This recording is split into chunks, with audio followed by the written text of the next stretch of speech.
व्रत पर्व उत्सव अंक में दक्षिण भारतीय पर्व तथा मेले। दक्षिण भारतीय भौगोलिक क्षेत्र में मुख्य रूप से आंध्र प्रदेश, तमिलनाडु, कर्नाटक तथा केरल प्रदेश आते हैं, जहां बोली जाने वाली भाषाएं क्रमशः तेलुगु, तमिल, कन्नड़ तथा मलयालम है। यद्यपि इन सभी भाषाओं का अपना निजी अस्तित्व है, फिर भी अनेक शब्दों का प्रायः इन भाषाओं में प्रयोग होता है जो समानार्थी शब्द हैं। कारण भाषा पृथक होते हुए भी इनकी संस्कृति में काफ़ी समानताएं हैं। इनके रहन सहन, पहनावे में भी किंचन मात्र ही अंतर है। अतः इनकी नित्य प्रति की कार्यशैली गतिविधियों के अतिरिक्त इनके विविध संस्कार, पर्व, उत्सव आदि भी प्रायः एक जैसे ही होते हैं। पर्व अथवा त्यौहार को तेलुगु, तमिल तथा मलयालम भाषा में पांडिके कहते हैं। कन्नड़ में हव्वा शब्द प्रचलन है। कतिपय स्थानों पर विशेषम शब्द का भी प्रयोग किया जाता है। इस शब्द का आशय विशेष दिवस से लिया जाता है। अन्य पर्यायवाची शब्दों में उत्सव तथा जात्रे शब्द पर्व तथा मेले दोनों के लिए प्रयुक्त होते हैं। कारण इन दोनों का उद्देश्य प्रायः एक ही होता है, जिसके अंतर्गत जन समूह का सांस्कृतिक मिलन ही प्रधान उद्देश्य है। कहने का आशय यह है कि इन उत्सवों मेलों के आयोजन की पृष्ठभूमि में एक ही मानसिकता पूर्व से लेकर के आज तक प्रचलन में है कि हम किसी भी अवसर पर आनंद का अनुभव करने हेतु सगे संबंधी, बंधु बांधव, मोहल्ले और देश विदेश के लोगों को इन उत्सव समारोहों में आमंत्रित करके उन्हें इन आनंद उत्सव में सहभागी बनाएं। इस आनंद को हम अपनी सृजनात्मक शक्ति द्वारा व्यक्त करते हैं। मानव की ये अभिव्यक्तियाँ ही संस्कृति आदि के द्वारा विविध रूपों में प्रस्तुत होती हैं। पर उत्सव अथवा कोई भी सांस्कृतिक मिलन एक ऐसा अवसर होता है जिसमें लोग अपनी आंतरिक प्रतिभा को एक दूसरे को दिखा करके आनंदित होते हैं। दक्षिण भारतीयों की एक परंपरा है कि ये कोई भी कार्य प्रायः एक सुनिश्चित विधि विधान के आधार पर ही करते हैं। कोई भी शुभ संस्कार हो, अनुष्ठान हो, घर से बाहर प्रस्थान करना हो, यात्रा हो, भोजन निर्माण की प्रक्रिया हो, भोजन परोसने अथवा खाने का क्रम ही क्यों ना हो, इनका हर कार्यक्रम नियमबद्ध होता है। प्रायः हर दक्षिण भारतीय घर में यहाँ की भाषाओं में छपे हुए दैनिक तिथि पत्र तथा पंचांग अवश्य होते हैं, जिसमें प्रत्येक दिन का ब्यौरा, तिथि, नक्षत्र, राशि, उत्सव, राहुकाल तथा यम गंडम का समय आदि अनेक विस्तृत जानकारियाँ होती हैं, जिनके निर्देश के अनुसार सुदूर रह रहे दक्षिण भारतीय प्रांत के लोगों को भी अपने कार्यक्रमों को सुचारू रूप से संपन्न करने में आसानी होती है। दक्षिण भारतीयों के दैनंदिन कार्यक्रमों पर यदि दृष्टि डालें तो हमें नित्य ही पर्व होने जैसा आभास होता है। ऐसे अनेक कार्य हैं जो विशेष रूप से किन्हीं उत्सवों आयोजनों में ही किए जाते हैं, यथा घर आंगन, गृह पूजा को साफ करना, उनकी सजावट करना, गीत संगीत गाते हुए रंगोली काटना, तेल के दीपक जलाना, स्वच्छ वस्त्र पहनना, सुहागनों कन्याओं के बालों की विधि वैनी गूंथ करके उनमें सुगंधित फूलों के गजरे रखना, तिलक लगा करके निकट के देवघर का दर्शन करना, तरह तरह के पके हुए अन्न व्यंजन का निर्माण आदि, ये सभी गतिविधियां किसी भी दक्षिण भारतीय घर में नित्य प्रति देखी जा सकती हैं। आइए इस दैनिक पारंपरिक गतिविधियों को इनके द्वारा समय समय पर आयोजित कतिपय उत्सवों, पर्वों के माध्यम से जानें। वर्ष पिरप्पो नववर्षारंभ मेष संक्रांति के दिन से ही तमिल मास का शुभ आरंभ होता है, जिसे वर्ष पिरप्पो कहते हैं। कर्नाटक प्रदेश में यदि यही पर्व उगादि पाड्या के नाम से प्रचलित है। मलयालम में इसे विशु कहते हैं। इस विशेष दिवस पर पंचांग की पूजा करके उसे पढ़ा जाता है। पूरा वर्ष सुख समृद्धि के साथ बीते, ऐसी शुभ कामनाओं के साथ मीठे गुड़ से बना शरबत लोगों में वितरित किया जाता है। इस दिन नीम के कसैले फूलों का विशेष महत्व है, जिसे वे पंपु कहते हैं। वर्ष पर्यंत निरोग एवं स्वस्थ रहने हेतु इन फूलों को इस दिन के भोज्य पदार्थों में मिलाया जाता है। ऐसा माना जाता है कि नीम में सर्व रोग हरण करने की क्षमता होती है, जो रोग रहित जीवन की कामना का प्रतीक है। इसके अतिरिक्त इस दिन 5 प्रकार के रसों तीता, नमकीन, खट्टा, कसैला और मीठा का भी महत्व है, जिसे इस दिन के उत्सव भोज में एक विशेष प्रकार की पंचमेल चटनी बना करके परोसा जाता है। इसे पंचड़ी कहते हैं। आम, गुड़, नमक, हरी मिर्च तथा कसैले कड़वे नीम के फूलों के मिश्रण से बनी ये पचड़ी हमारे जीवन के विचित्र रसों के मेल को दर्शाती है। इस दिन प्रायः हर घर में रंगोली की छटा देखते ही बनती है। रथ सप्तमी। रथ सप्तमी माघ मास के शुक्ल पक्ष की सप्तमी रथ सप्तमी कहलाती है। उत्तरायण की ओर सूर्य का रथ होता है। कर्नाटक में रथ सप्तमी वर्ग की रंगोली अवलोकनीय होती है। सूर्य रथ बनी हुई वृत्ताकार कोलम भूमि पर उकेरी जाती है। मदार का पत्ता, अर्क पत्र को सिर पर रख करके स्नान करने के पश्चात इस हस्त निर्मित रथ की रंगोली की पूजा की जाती है। दूध में गेहूं को डाल करके बनाए गए खीर पायम का इस दिन विशेष भोग लगाते हैं। विविध प्रकार के नमकीन एवं मीठे व्यंजन भी बनते हैं, जिन्हें भक्षणम कहा जाता है। गोकुल अष्टमी। श्रावण मास के कृष्ण पक्ष की अष्टमी को श्री कृष्ण जन्माष्टमी का पर्व तो सारे भारतवर्ष में प्रचलित है। दक्षिण भारत में गोकुल अष्टमी की संज्ञा से प्रचलित इस पर्व पर घर घर में नटखट बाल कृष्ण के आगमन की तैयारी हर्ष एवं उमंग के साथ की जाती है। घर द्वार, आंगन तथा पूजा गृह की विशेष सफाई करके सजावट की जाती है।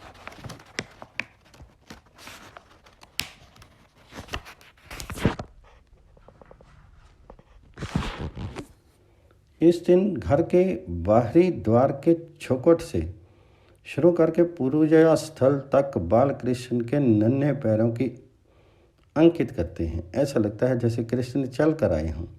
अगल बगल कोलम की मनोहारी डिजाइनों को भी गीले चावल के आटे से स्वरूप प्रदान करते हैं। कई घरों में बाल कृष्ण के गीत भजन आयोजित किए जाते हैं। रात्रि पूजन भी होता है। इस दिन विविध प्रकार के नमकीन एवं मीठे व्यंजन बनाए जाते हैं, जो नटखट बाल कृष्ण के खेलने के विविध खिलौने के प्रतीक हैं। इनमें मूर्को एक नमकीन व्यंजन है जो चक्र की भांति होता है। इसे चावल के आटे से मड़ोड़ते हुए जलेबी की भांति घुमाते जाते हैं, जिसे तेल में तल करके कुरमुरा निकालते हैं। मूर्को शब्द का अर्थ है मड़ोड़ना। दूसरा व्यंजन सीधे कहा जाता है और कच्चे गोली की तरह गोल होता है। ये नमकीन तथा मीठे दोनों ही बनाए जाते हैं। गुड़ से बनी मीठी गोली को वेल सीधे कहा जाता है। एक नमकीन व्यंजन गोल, चपटा एवं कड़ा बनता है, जिसे तट्टे कहते हैं। अन्य कई व्यंजन भी नमकीन सेव की नाई तेंगोयल के नाम से घर घर में काफ़ी मात्रा में बनाए जाते हैं, जिसे जन्माष्टमी के बाद भी कई दिनों तक लोगों को खाते हुए देखा जा सकता है। नवरात्र। भारत के प्रमुख पर्वों में दशहरे का विशेष महत्व है। दशहरे के अंत की दशमी विजयदशमी कहलाती है। दक्षिण भारत में यह पर्व नवरात्र के नाम से जाना जाता है। यहाँ इन दिनों ललिता देवी, राजराजेश्वरी देवी के पूजन की प्रथा है। रत्न सिंहासन पर विराजमान, अपने चारों हाथों में पाश, अंकुश, गन्ने एवं पुष्प से शोभायमान देवी राजराजेश्वरी समृद्धि एवं संपन्नता की प्रतीक है। नवरात्र त्यौहार पर सीढ़ियाँ लगा करके खिलौने सजाने की प्रथा अपना अलग ही प्रभाव छोड़ती है। इसे कोलू कहते हैं। कोलू का आशय खिलौनों से है। अपनी इच्छा शक्ति एवं भक्ति के अनुसार लोग सीढ़ियाँ बनाते हैं। सीढ़ियाँ 5, 7 अथवा 9 कितनी भी हो सकती हैं, पर विषम संख्या में बनी सीढ़ियाँ शुभ मानी जाती हैं। पहले लोग सीढ़ियों के निर्माण में टिन के कनस्तर, लकड़ी अथवा लोहे की संदूकें, पटड़े, ईंटें आदि उपलब्ध साधनों का उपयोग करते थे। आजकल लकड़ी तथा लोहे की बनी सीढ़ियाँ बाजार में उपलब्ध रहती हैं। इन सीढ़ियों पर अपने इच्छा अनुरूप सफ़ेद अथवा रंगीन कपड़े बिछा करके इन्हें सजाते हैं। कहीं कहीं रंग बिरंगे छींटदार कागज का भी प्रयोग देखा जाता है। प्रतिपदा के दिन सबसे ऊपरी सीढ़ी में चावल भरे कुंभ रखे जाते हैं, जिसमें आम के पत्तों के गुच्छों के मध्य एक नारियल रख करके देवी का आवाहन किया जाता है। कुछ लोग कुंभ को ही देवी का स्वरूप प्रदान करके रंग बिरंगे वस्त्रों से अलंकृत करते हैं। क्रमशः अन्य सीढ़ियों को धार्मिक खिलौने एवं मूर्तियों से सजाते हैं। कुछ घरों में तो प्राचीन समय के पीढ़ियों से चले आ रहे खिलौनों ने भी दिखलाई पड़ते हैं, जिन्हें घर के बुजुर्ग महिलाएं बड़े गर्व के साथ आने वाली पीढ़ियों को दिखलाती हैं और गौरवान्वित होती हैं। ये पर्व विशेष करके सुहागनों एवं कन्याओं का है। घर की स्त्रियां ही अपने अपने सौंदर्यात्मक अनुभूति के अनुरूप सीढ़ियों एवं दीवारों को सजा करके अलंकृत करती हैं। घर के पुरुष इस अलंकरण में उनकी सहायता करते हैं। सजाई गई सीढ़ियों के नीचे विविध प्रकार के कोलम अल्पना घर के नारियां खेती हैं। नित्य 9 दिनों तक विविध प्रकार की रंगोली काटती हैं। साथ ही सुगंधित फूल मालाओं से देवी का श्रृंगार कर दीप प्रज्वलित करती हैं। प्रातः ब्रह्म मुहूर्त में सुहाग ने स्नान करके देवी शस्त्र नाम प्रायण अर्चना पूजन करके मीठे अन्न एवं बड़े का भोग लगाती हैं। भीगे एवं पके चने को भी भोग हेतु उत्तम माना गया है। ये कार्य वे नित्य 9 दिनों तक करती हैं। इतना ही नहीं, कन्याएं एवं स्त्रियां नए नए रंग बिरंगे परिधान पहन करके घर घर जा करके दूसरी सुहागिनी एवं कन्याओं को कोलों की सजावट देखने हेतु आमंत्रित करते हुए कहती हैं, मेरे घर खिलौना की सजावट हुई है, अवश्य देखने आइए। निरंतर 9 दिनों तक कन्याएं एवं सुहागिनों ने इन मनोरम झांकियों का अवलोकन करने आती रहती हैं। इन कन्याओं से तरह तरह के गीत भजन आदि गाने को कहा जाता है। इन्हें फूलमालाएं, तांबूल, विविध प्रकार के व्यंजन आदि दिए जाते हैं।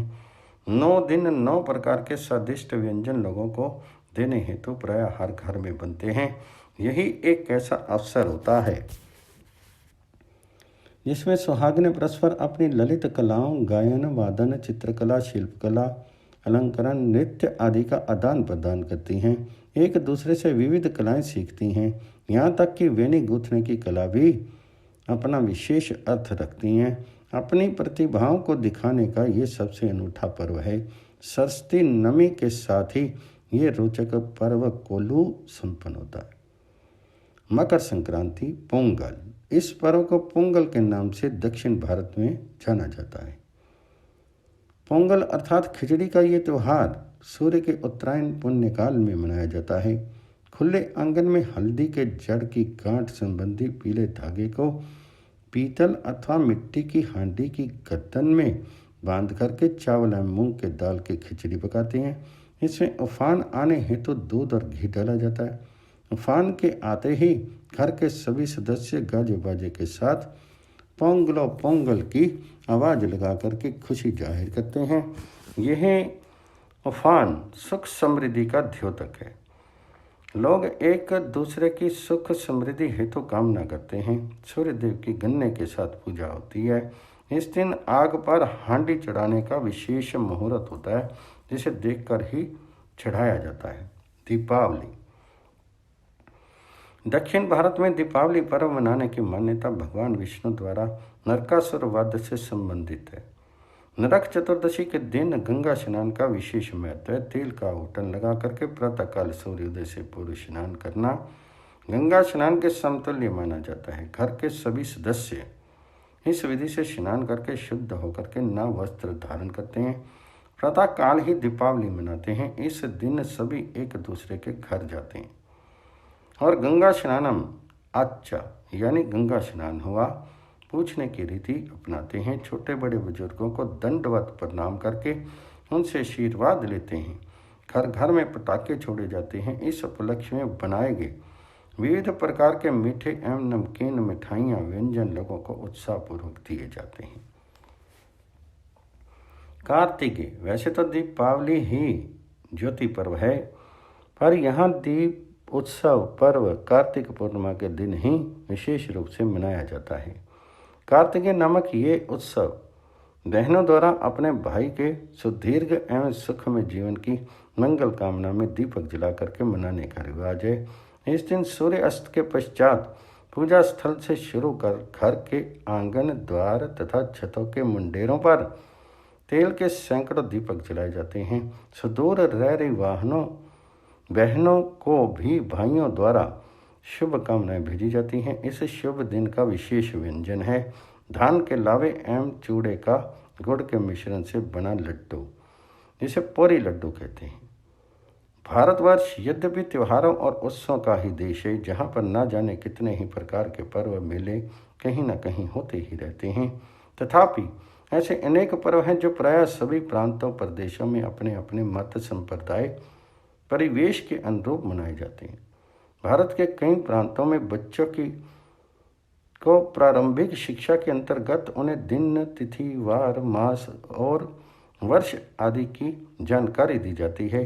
दक्षिण में तो वर्ष पर्यंत मनाए जाने वाले प्रमुख पर्वों को भी गिनती तथा कविता के माध्यम से बता करके उन्हें रटाया जाता है, ताकि बालक को पर्वों एवं उत्सवों का क्रम आजीवन याद रहे और वह इसके महत्व को भी समझ सकें। जहाँ तक दक्षिण भारत में मेलों के आयोजन की बात है, यहाँ प्रायः धार्मिक मेलों का ही आयोजन अधिक होता है। जहाँ जहाँ जो देवता रहते हैं उनका रथ अथवा विमान निकलता है, जिनकी आकर्षक ढंग से सजावट की जाती है। इन्हीं में ही देवी अथवा देवता को स्थापित करते हैं। प्रत्येक घर से होकर के ये विमान गीत संगीत की मंगल ध्वनि के साथ गुजरता है। लोग अपने अपने द्वार पर इनकी आरती उतारते हैं, भोग चढ़ाते हैं और इस आयोजन में शामिल हो जाते हैं। ईश्वर में अटूट श्रद्धा एवं विश्वास रखने वाले दक्षिण के लोगों के घरों में नित्य पूजा के अंत में ये मंगल स्वर प्रायः सुनाई पड़ता है। नित्य उत्सव भवत्यै शाम नित्य श्री नित्यम मंगलम तेषाम हृदय भगवान मंगलाय तनोहरि। व्रत पर्व उत्सव अंक में तमिलनाडु के उल्लास भरे उत्सव। भारत एक विशाल भूखंड है जिसमें प्रकृति के सभी रूप देखने में आते हैं। कहीं हिम आच्छादित गगन चुंबी पर्वत श्रृंखलाएं, तो कहीं हरी भरी लहलहाती समतल भूमि, कहीं वायु वेग से भागती नदियां हैं, तो कहीं धीर गंभीर गहरे सागर। एक कुशल नटी के समान प्रकृति नटी इस भारत भूवर पर पग पग रूप बदलती रहती। भारत के दक्षिण में तमिलनाडु तक पहुँचते पहुँचते इसका रूप और भी मनोहारी हो जाता है। नारियल, केला, इमली और चावल इस प्रांत के विशिष्ट उत्पादन हैं। संभवतः इसी कारण यहाँ के प्रत्येक त्यौहार में इन्हीं खाद्यान्नों का बाहुल्य होता है। प्राचीनतम द्रविड़ सभ्यता को इसी तमिलनाडु ने आज तक जीवंत बनाए रखा है। यहाँ की संस्कृति यहाँ के त्योहारों के रूप में सुरक्षित है। इन त्योहारों को तनिक नज़दीक से देखें तो समझना सरल हो जाएगा। नव वर्ष, इस त्योहार के साथ तमिलनाडु का वर्ष प्रारंभ होता है। अंग्रेजी के अप्रैल माह की 14 तारीख को इस प्रांत के चैत्र की प्रथम तिथि होती है। अतः इसी दिन का नव वर्ष के प्रथम दिन के रूप में यहाँ आयोजन होता है। इस दिन प्रातःकाल स्नान करके सब लोग पूजा पाठ करते हैं और दही में नमक एवं हरी मिर्च डाल करके उससे बनी लस्सी का भोग भगवान जी को लगाया जाता है। वर्षा ऋतु में इस प्रांत का प्रसिद्ध त्यौहार वरलक्ष्मी व्रतम मनाया जाता है। अगस्त माह में मात्र शुक्रवार को ही इसे मनाते हैं, किसी अन्य दिन नहीं। सौभाग्यशाली स्त्रियों के इस त्यौहार का आयोजन भी विलक्षण है। त्यौहार के पूजन संध्या वेला में लक्ष्मी प्रतिमा को मंजूषा में से निकाल करके उसको धो पोंछ करके सुहागन स्त्रियां उसका श्रृंगार करती हैं। रंग रंग से रूप सज्जा करके नख से शिख तक प्रतिमा का श्रृंगार होता है।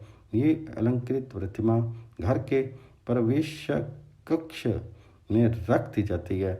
इसके सम्मुख दीप जला करके लक्ष्मी के प्रति आभार प्रकट किया जाता है।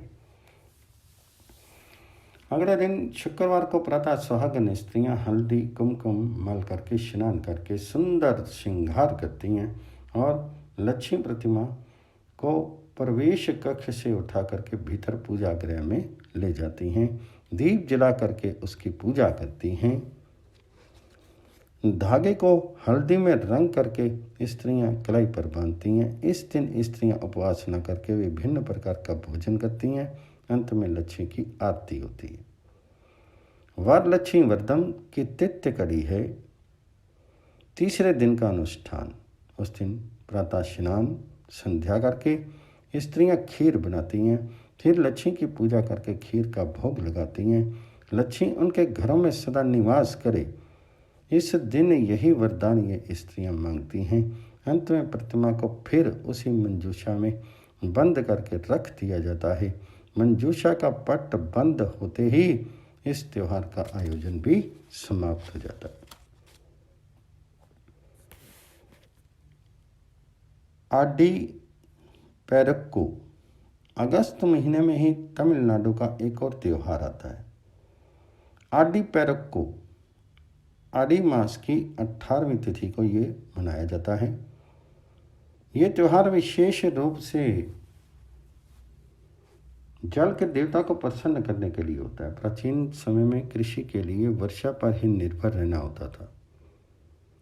आड़ी मास में खेतों में पौधे निकल आते हैं और उन्हें जल की आवश्यकता होती है।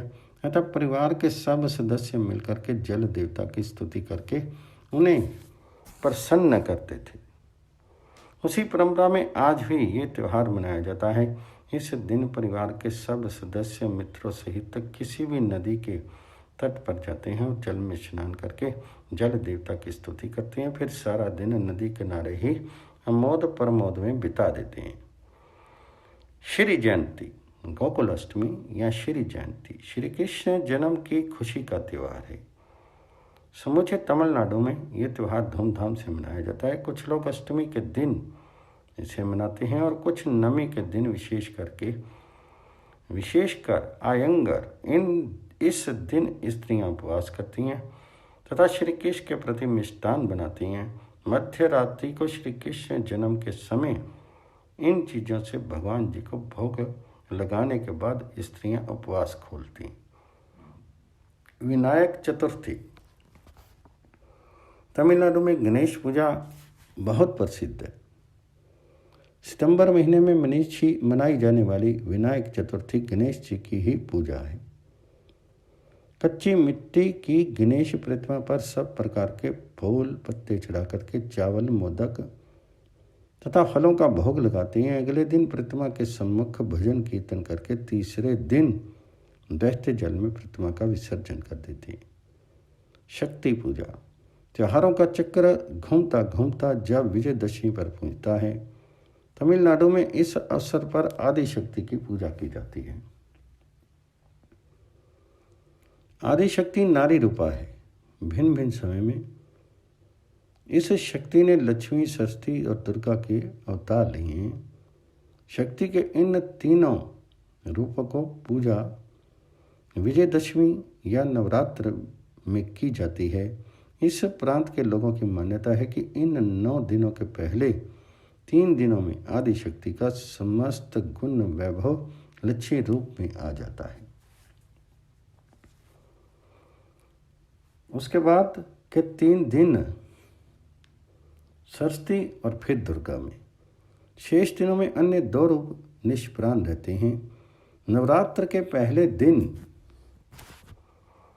सब अपने अपने घरों को झाड़ पोंछ करके साफ करते हैं। एक कमरे में भगवान जी के सब रूपों की प्रतिमाएं, मिट्टी के खिलौने, किताबें, कलम, वाद्य यंत्र, घुंघरू तथा सब अस्त्र शस्त्र सजा दिए जाते हैं।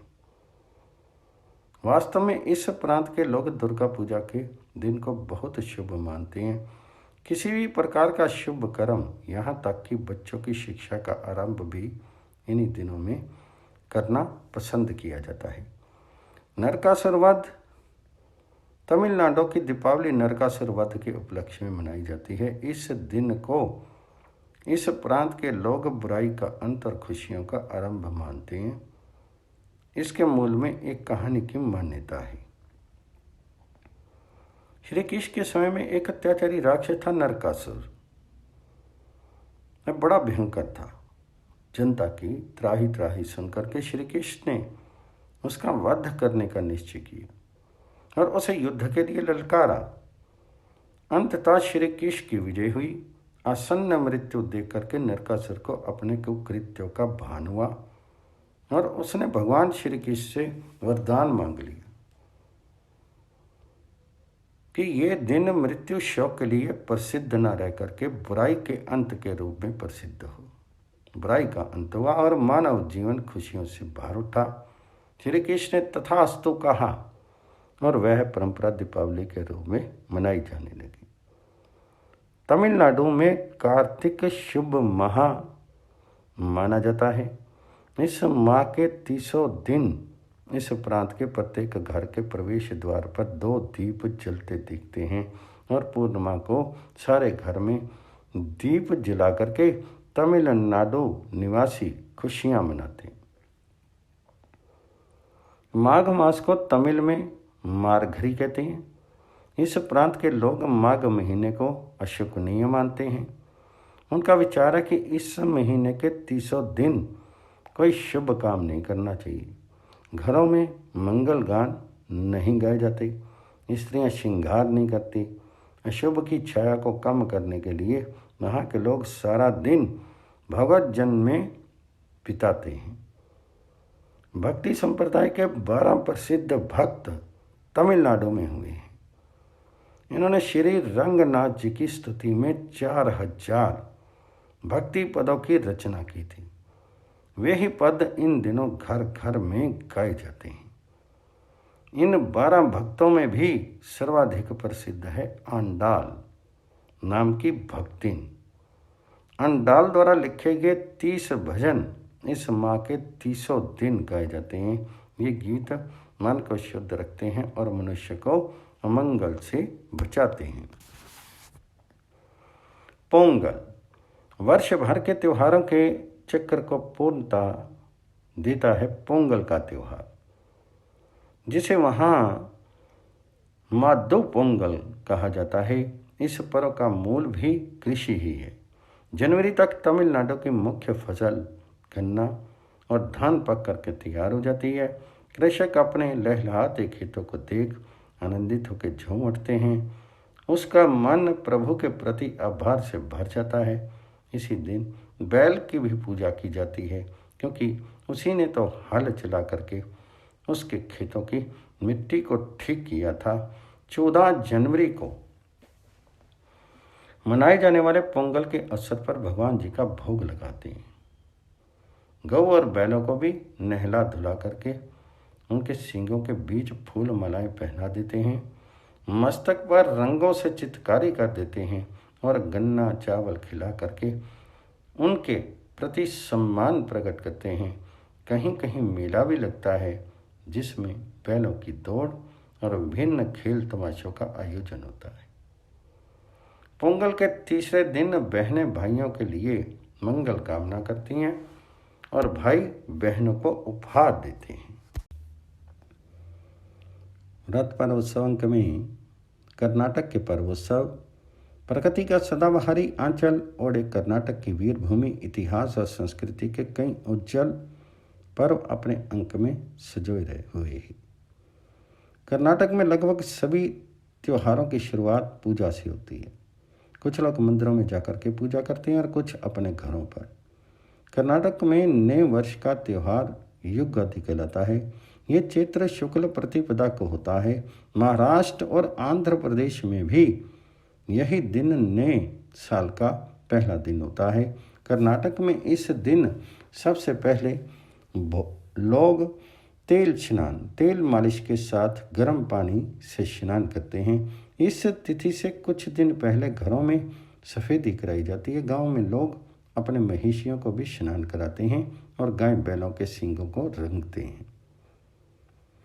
युगादि के दिन बैल की भी स्तुति की जाती है। युग युगांतर में बैल कृषि का एक अभिन्न अंग रहा है और किसान के लिए उसका विशेष महत्व है। ईसाइयों का एक त्यौहार है संत फिलोमेना की दावत। संत फिलोमेना के बहुत सुंदर ढंग से सजाई हुई प्रतिमा का जुलूस मैसूर नगर में निकाला जाता है। बाद में संत फिलोसेना के गिरजाघर में प्रचलन होता है। मैसूर के रोमन कैथोलिक नागरिक इस दिन को बड़े उत्साह से मनाते हैं। ये त्यौहार 11 अगस्त को मनाया जाता है। दशहरा। मैसूर का दशहरा बहुत प्रसिद्ध है। सारे भारत में जैसा दशहरा कुल्लू और कर्नाटक में मनाया जाता है वैसा और कहीं नहीं मनाया जाता। कर्नाटक के दशहरे की विशेषता ये रही है कि उस दिन एक बहुत शानदार जुलूस निकाला जाता है जिसमें हाथी, घोड़े, ऊंट, दरबारी और हजारों की संख्या में जनता शामिल होती थी। दरबारी लोग एक विशेष पोशाक पहनकर ही इसमें शामिल हो सकते थे। ये पोशाक सफ़ेद धोती, काला कोट, रेशम का पट्टा और पगड़ी थोड़े से क्रय पर भी मिल जाती थी। पहले मैसूर महाराजा की हाथी पर सवारी निकलती थी और साथ में होता था अपार जनसमूह। तरह तरह की झांकियाँ निकलती थी जिनमें रोमांचकारी इतिहास, मैसूर की प्रगति और कलात्मक सौंदर्य की अद्भुत कृतियाँ होती थी। कर्नाटक में दशहरे के अवसर पर रावण जलाने की प्रथा नहीं है। केवल विजय उल्लास के रूप में विजयदशमी को मनाया जाता है। दशहरे से 2 दिन पहले दुर्गा पूजा और 1 दिन पहले शस्त्रों की पूजा होती। गौरी पूजा। कर्नाटक के 2 प्रसिद्ध त्यौहार हैं गौरी पूजा और गणेश चतुर्थी। गौरी का त्यौहार पहले आता है और गणेश का बाद में। कहते हैं कि पार्वती, दूसरा नाम गौरी, एक बार टहलते टहलते पृथ्वी पर आने के लिए शिव को जब पार्वती नहीं दिखी तब उन्होंने पार्वती को बुलाने हेतु अपने पुत्र गणेश जी को भेजा। जब पार्वती पृथ्वी पर आई थी तब भी उत्सव मनाया गया और जब गणेश आए तब भी उत्सव हुआ। गौरी का त्यौहार सुहागनें, सुमंगला स्त्रियां मनाती हैं। ये सज धज करके कुमकुम लगा करके पूजा करती हैं। फिर उनकी सामूहिक पार्टियां होती हैं। ये त्यौहार परिवार के कल्याण के लिए मनाया जाता है। गौरी का त्यौहार कुछ कुछ उत्तर भारत के करवा चौथ की तरह है। खास फर्क ये है कि करवा चौथ को स्त्रियां व्रत रखती हैं लेकिन गौरी के दिन व्रत नहीं होता है। बच्चों को उपहार भी मिलते हैं। एक और फर्क ये है कि करवा चौथ पति की सुख समृद्धि के लिए रखा जाता है जबकि गौरी उत्सव पूरे परिवार के कल्याण के लिए मनाया जाता है। एक पर्व है महादेवेश्वर बेटा जात्री।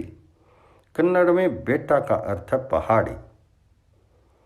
एक पहाड़ी पर महादेव का मंदिर है। दूर दूर से लिंगायत और अन्य शिव भक्त भगवान जी का स्तुति गान तथा पैदल यात्रा करते हुए एक विशेष दिन यहाँ पहुँचते हैं और फिर पूजा करते हैं। इस अवसर पर मवेशियों का मेला लगता है। हिमाद्री अम्मा जात्री ये भी एक स्थानीय त्यौहार है। शिव की पत्नी का नाम हेमा है। उनके दर्शनार्थ यात्री आते हैं और पूजा करते हैं। देवी चामुंडेश्वरी की रथ यात्रा ये कर्नाटक का लोकप्रिय उत्सव है। देवी चामुंडेश्वरी भूतपूर्व मैसूर राजघराने की अधिष्ठात्री देवी है। उन्हें चमत्कार की देवी माना गया है। हर काम में उनका आशीर्वाद लेने की प्रथा रही है। साल में एक बार यहाँ मेला भी लगता है। करघा कर्नाटक के व्यापारियों का त्यौहार है, जिन्हें तिगला कहते हैं। इस अवसर की एक बहुत रोचक घटना यह है कि एक व्यक्ति सिर पर एक के ऊपर एक 3 मटकियां रख करके हाथ में नंगी तलवार लेकर के शहर भर में कूद कूद कर वापस धर्मराज के मंदिर में पहुंचता है। लोगों का विश्वास है कि अगर उसकी कोई मटकी गिर जाए तो उसका सिर कट जाएगा। कर्नाटक में जैन मत अनुयायी काफी संख्या में है। तीर्थकर की मूर्तियों वाले जैन मंदिर भी यही हैं, लेकिन जैनियों का सबसे बड़ा त्यौहार है महामस्तकाभिषेक। ये दिन जैनियों के लिए बहुत महत्वपूर्ण है। हर 12 साल में एक बार जैन संत गोमटेश्वर की 57 फीट ऊंची ग्रेनाइट से बनी भव्य मूर्ति को हजारों लाखों अनुयायी दूध घी आदि से स्नान कराते हैं। कहते हैं कि गोमटेश्वर राजकुमार थे। प्रबल युद्ध में अपने भाई को पराजित करने के बाद वे राज्य के एकाधिकारी बने, लेकिन उन्हें आभास हुआ कि संसार सार है और यहाँ का सुख वैभव और शक्ति कुछ भी शाश्वत नहीं है, सब नश्वर है। उन्होंने राजपाट अपने भाई को सौंप करके संन्यास ले लिया। भाई ने कृतज्ञतापूर्वक उनकी स्तुति में विशाल मूर्ति बनवाई। यह मूर्ति एक ही शिला से बनी है। यहाँ एक पहाड़ था, उसी को काट काट कर बीच में सुंदर साकार मूर्ति बनाई गई। यही हर 12वें साल समारोह होता है। वैसे गोमटगिरी नामक मेला यहाँ हर साल लगता है। खेड्डा समय के साथ त्योहारों के रूप रंग बदलते हैं। हर दूसरे तीसरे साल कर्नाटक में एक समारोह होता है जिसे खेड्डा ऑपरेशन कहते हैं। ये पालतू हाथियों की मदद से जंगली हाथियों को पकड़ने का खेल है। पालतू हाथियों पर सवार महावत जंगल की ओर बढ़ते हैं और जंगली हाथियों को एक बड़ी खाई में धकेल देते हैं। फिर तमाम कैदी हथिनियों में से अच्छे होनहार हाथियों को छांट लिया जाता है और बाकी को फिर खुले जंगल में भेज दिया जाता है।